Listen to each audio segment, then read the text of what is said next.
from one of the directors of No Country for Old Men, True Grit, The Big Lebowski, and Fargo comes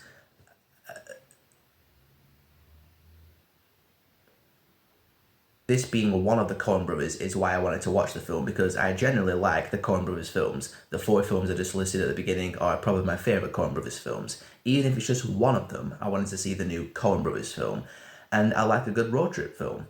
But this one was just a completely empty experience. There is nothing happens. This plot just has nothing to it. The two girls hit the road and they go from place to place and they try to hook up with other girls and they're being followed by a couple of inept criminals along the way.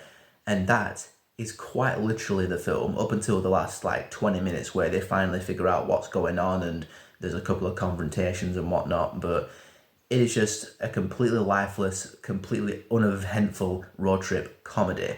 And I say comedy in quotation marks because it is not remotely funny. All the jokes are just super basic lesbian type jokes. They're going for crass humour for the sake of crass humour.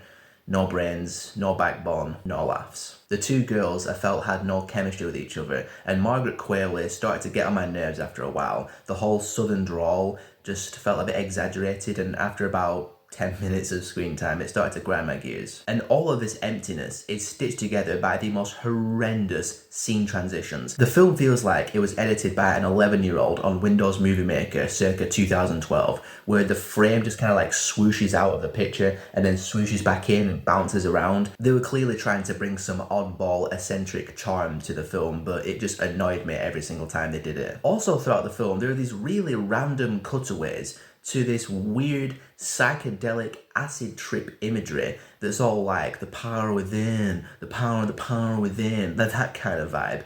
And it serves no purpose to anything.